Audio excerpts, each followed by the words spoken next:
వి gold trusted gold buyers మీరు తాకట్టు పెట్టిన బంగారాన్ని విడిపించి ఈ రోజు ఉన్న మార్కెట్ ధరకు కొనబడును. పహల్గాం ఉగ్రదాడిని పార్టీలకు అతీతంగా రాజకీయ నేతలంతా ముక్త కంఠంతో ఖండించారు. ప్రధాని మోదీ, రాష్ట్రపతి ద్రౌపది ముర్ము, రాహుల్ గాంధీ తదితరులు దాడిని అమానవీయంగా మరియు దిగ్భ్రాంతికరంగా అభివర్ణించారు. ఉగ్రవాదులను వదిలిపెట్టకుండా కఠిన చర్యలు తీసుకోవాలని పిలుపునిచ్చారు. పహల్గాంలో ఉగ్రదాడిని రాష్ట్రపతి ద్రౌపది ముర్ము, ప్రధాని మోదీ, అమెరికా అధ్యక్షుడు ట్రంప్, పలు రాష్ట్రాల ముఖ్యమంత్రులు, కేంద్ర మంత్రులు, వివిధ పార్టీల నాయకులు తీవ్రంగా ఖండించారు. అమాయకులైన పౌరులు, పర్యాటకులపై ఉగ్రవాదుల దాడి అత్యంత హేయమని ఎక్స్ వేదికగా ఆగ్రహం వ్యక్తం చేశారు. మృతుల కుటుంబాలకు ప్రగాఢ సానుభూతి తెలిపారు. గాయపడిన వారు త్వరగా కోలుకోవాలని ఆకాంక్షించారు. పహల్గాం ఉగ్రదాడి దిగ్భ్రాంతికరం. ఇదొక క్రూరమైన అమానవీయ చర్య. అమాయక పౌరులను లక్ష్యంగా చేసుకోవటం భయానకం. ఇది క్షమించరానిది. బాధిత కుటుంబాలకు ప్రగాఢ సానుభూతి తెలుపుతున్నా, గాయపడిన వారు త్వరగా కోలుకోవాలని ప్రార్థిస్తున్నానని రాష్ట్రపతి పేర్కొన్నారు. అత్యంత హేయమైన ఉగ్రదాడి వెనుక ఉన్నవారిని చట్టం ముందుకు తీసుకొస్తామని, వారిని వదిలిపెట్టబోమని ప్రధాని స్పష్టం చేశారు. ఉగ్రమూకల దుష్ట ఎజెండా ఎప్పటికీ విజయవంతం కాదని, ఉగ్రవాదంపై పోరాడాలనే తమ సంకల్పం మరింతగా బలపడుతుందన్నారు. 2 రోజుల పర్యటనకు సౌదీ అరేబియా వెళ్లిన ప్రధాని ఉగ్రదాడి ఘటన నేపథ్యంలో పర్యటన కుదించుకున్నట్లు అధికారిక వర్గాలు తెలిపాయి. మంగళవారం రాత్రి సౌదీ ప్రభుత్వ అధికారిక విందులోనూ మోదీ పాల్గొనలేదు. బుధవారం ఆయన భారత్కు తిరిగి రావాల్సి ఉండగా మంగళవారం రాత్రి బయలుదేరుతున్నట్లు తెలిపారు. అమాయకుల ప్రాణాలు బలికొన్న ఉగ్రవాదులు కఠిన పరిణామాలను ఎదుర్కోవాల్సి ఉంటుందని కేంద్ర హోంమంత్రి అమిత్ షా హెచ్చరించారు. పహల్గాం ఉగ్రదాడి మానవత్వానికి మచ్చని, ఉగ్రవాదంపై పోరులో దేశమంతా ఏకతాటిపై నిలుస్తుందని కాంగ్రెస్ అధ్యక్షుడు ఖర్గే పేర్కొన్నారు. ఇకనైనా ప్రభుత్వం జమ్మూ కాశ్మీర్లో సాధారణ పరిస్థితులు నెలకొన్నాయంటూ డొల్ల ప్రకటనలు కట్టిపెట్టి బాధ్యత తీసుకోవాలని కాంగ్రెస్ అగ్రనేత రాహుల్ గాంధీ సూచించారు. ఇలాంటి దారుణాలు మళ్లీ జరగకుండా కఠిన చర్యలు తీసుకోవాలని డిమాండ్ చేశారు. అఖిలపక్షం సమావేశం ఏర్పాటు చేయాలని కాంగ్రెస్ డిమాండ్ చేసింది. పహల్గాం ఉగ్రదాడి వార్త కలిచివేస్తోందని అమెరికా అధ్యక్షుడు ట్రంప్ పేర్కొన్నారు.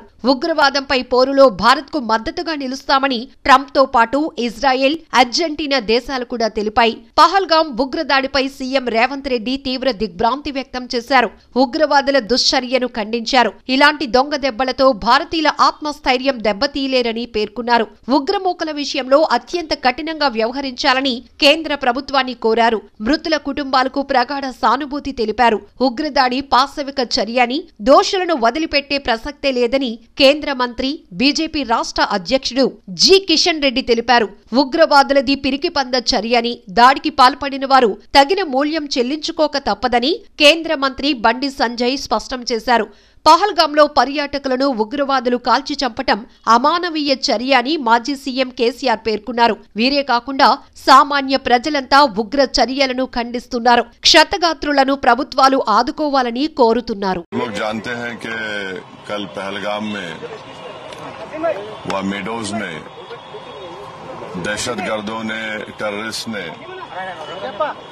उस माउंटेनियस एरिया में वहाँ पर इंडिस्क्रिमिनेट तरीके से और मजहब पूछकर उन्होंने मासूम लोगों को वहाँ पर उनका कत्ल किया है।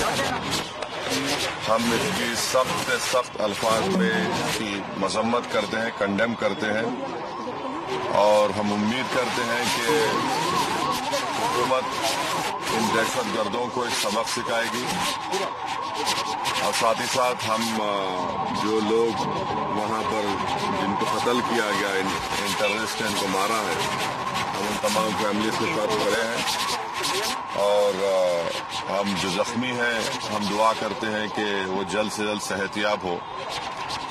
दूसरी अहम बात यह है कि ये एक इंटेलिजेंस फेलियर भी है और हुकूमत को, नरेंद्र मोदी हुकूमत से देखना है कि उनकी डिटरेंस पॉलिसी कितनी कामयाब हो रही नहीं हो रही है। चौथी बात यह है कि उरी हुआ, पुलवामा हुआ, ये उरी और पुलवामा से ज्यादा कंडेमनेबल इंसिडेंट है ये, क्योंकि जो सिविलियन लोग हैं वहां पर जाकर ये टेररिस्ट जो हमारे पड़ोसी मुल्क से जरूर आए हैं और वहां से आकर यहाँ पर हमारी सरजमीन पर मासूम लोगों को उनकी जान लेते हैं और बड़ा दर्दनाक वाक़या है ये, बल्कि ये मैसेकर है। और हम नरेंद्र मोदी हुकूमत से इस बात का डिमांड करते हैं कि वो अकाउंटेबिलिटी किसकी है फिक्स करें, डिटरेंस पॉलिसी को अपने देखें। और उरी और पुलवामा से बड़ा इंसिडेंट है और उम्मीद करते हैं कि हुकूमत इन तमाम जालिमों को सबक सिखाएगी और इनको जो लोग मरे हैं उनसे इंसाफ होगा। और MIM पार्टी उन तमाम खानदान और परिवार के साथ खड़ी हुई है जिनकी जानें गई हैं, और जो जख्मी है हम ये मुतालबा करते हैं, डिमांड करते हैं कि जल्द से जल्द उनको जो भी वहाँ पर तिबी इमदाद या मेडिकल फैसिलिटी जरूरत है उनको पहुँचाई जाए। और ये कंडेमनेबल इंसिडेंट है। इसमें कश्मीर में टूरिज्म इंडस्ट्री को बहुत बड़ा इससे नुकसान पहुंचाने की कोशिश की जा रही है। और ये टेररिस्ट जो आए हैं पड़ोसी मुल्क से, इनका एक ही मकसद है कि टेरर फैलाया जाए, मासूम लोगों की जान ली जाए। और ये इनका एक तरीके से वहां से आना यहाँ पर हमारी सरजमीन पर और आकर इस इलाके को चूज करना, क्योंकि आप टेरेन आप देखेंगे पहलगाम में वो मेडोज जो है वहां पर घोड़े के ऊपर जाना पड़ता है आपको, उसका रोड भी नहीं है। ये बड़ा ही दर्दनाक और तकलीफदेह बात है। దక్షిణ కాశ్మీర్లోని పహల్గాం ఒకప్పుడు పర్యాటకులతో కలకలలాడే ప్రశాంత లోయ ఒక్కసారిగా బీతావహ దృశ్యానికి సాక్ష్యంగా నిలిచింది. లష్కరే తోయిబా సంస్థకు చెందిన ఉగ్రవాదులు జరిపిన హఠాత్ దాడిలో అమాయక పర్యాటకుల రక్తం నేలపై చిందింది. ప్రకృతి ఒడిలో సేద తీరాలని వచ్చిన ఆ 27 మంది ఊహించని రీతిలో మృత్యు ఒడికి చేరుకున్నారు. వారి ఆనందపు కేరింతలు కాస్త ఆర్తనాదాలుగా మారి ఆ లోయంతా విషాద ఛాయలు అలముకున్నాయి. జమ్మూ కాశ్మీర్లో ఉగ్రవాదులు మరోసారి పేట్రేగిపోయారు. అనంతనాగ్ జిల్లా పహల్గాంలో పర్యాటకులే లక్ష్యంగా దాడులకు తెగబడ్డారు. మినీ స్విట్జర్లాండ్ గా పేరొందిన బైసరన్ ప్రాంతంలో విహారానికి వచ్చిన వారిపై పాశవిక దాడికి తెగబడ్డారు. ఈ ఘటనలో 27 మంది పర్యాటకులు ప్రాణాలు కోల్పోగా మరో 20 మంది పరిస్థితి విషమంగా ఉన్నట్లు తెలుస్తోంది. ఇటీవల కాలంలో జమ్మూ కాశ్మీర్లో అతిపెద్ద ఉగ్ర ఘటన ఇదేనని ముఖ్యమంత్రి ఒమర్ అబ్దుల్లా పేర్కొన్నారు. మంగళవారం మధ్యాహ్నం 3 గంటల ప్రాంతంలో బైసరన్ ప్రాంతంలో ఉన్న దాదాపు 40 మంది పర్యాటకులను అటవీ ప్రాంతం నుంచి వచ్చిన ఉగ్రవాదులు ఒక్కసారిగా చుట్టుముట్టారు. అనంతరం విచక్షణరహితంగా కాల్పులకు తెగబడ్డారు. దీంతో కొంతమంది అక్కడికక్కడే కుప్పకూలగా అనేక మంది తీవ్ర గాయాల పాలయ్యారు. రక్తపు మడుగులో పడి ఉన్న మృతదేహాలతో స్థానికంగా భీతావహ వాతావరణం నెలకొంది. తమ వారిని కాపాడాలంటూ పలువురు విజ్ఞప్తి చేస్తున్న దృశ్యాలు బయటకు వచ్చాయి. ఈ ప్రాంతానికి కేవలం కాలినడకన లేదా గుర్రాలపై మాత్రమే చేరుకునే అవకాశం ఉండటంతో బాధితులను తరలించటం కష్టమైంది.